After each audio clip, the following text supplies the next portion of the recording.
I think I've got a tweet from Chris Bowen here that I noticed this afternoon. Hopefully we can chuck it up here. But he puts out a headlines talking about the stunning stupidity of the coalition nuclear pushes now in plain view. He's riffing off Q&A from last night.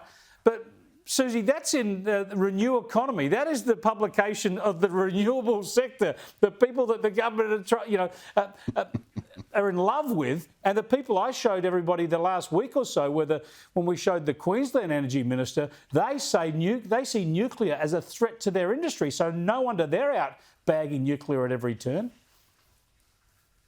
No one's going to be bringing nuclear anytime soon. Even though down the track it might be cheaper and it might be safer, it's just not on anyone's agenda. I mean, it's just pie in the sky. But the biggest problem at the moment is the gap between the projects to increase supply of electricity that they have actually approved and those that have actually started. And that is billions and billions of dollars in their gap. And that's the thing that the government needs to be really held to account. They can talk all they want about emissions, but let's talk about supply, because that's what's going to heat or cool our houses come Christmas time. Yeah, well, the simple fact is they can't supply it with renewables. They just can't do it with renewables. No.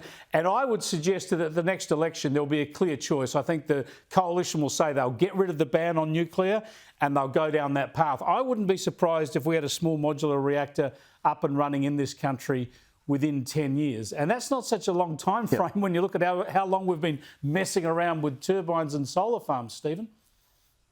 Absolutely. Well, and that's the reality of it, that if we do change the laws, the manufacturers of these things say we can have them up and running within 7 years. So let's say that it's going to take another 3 years to get to the point where we're allowed to start building them. You're right. Within a decade, we could have small modular reactors. The new one that Westinghouse are producing apparently is worth about $1 billion. So, I mean, even if you do need 70 of them, like Chris Bowen says we do, that's 70 billion, not 387 billion. So it seems like a very, very viable option to me, particularly given that we are the only country in the world that is sitting on the uranium deposits that we are. Yeah.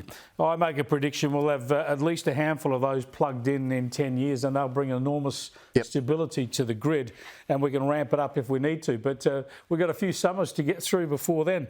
I want to go on to something else that I know I've raised with you guys before, but it keeps happening, and it really annoys me, because sometimes innocent people get hurt, but it's bad enough when the actual dog owners get hurt. And a dog owner in Perth is now in hospital. They're worried about saving her arm, a 31-year-old woman whose dogs turned on her yesterday. Have a look at some of this. Nikita Piil once described her dog Bronx as her whole world, loyal, intelligent and protective. But on Saturday, something went horribly wrong. The 31-year-old set upon in her backyard in Success by her two dogs. Neighbours tried desperately to get the rottweilers to stop, banging on the fence, spraying them with a hose. But the attack only stopped when police arrived and shot 7-year-old Bronx. Yeah, just shocking. Now, this comes just a day after an attack in Sydney where, again, a couple of rottweilers, this time an innocent bloke in his 50s just walking down the street was attacked. Now, last I heard he was in a critical condition. You got to do something about this, Susie?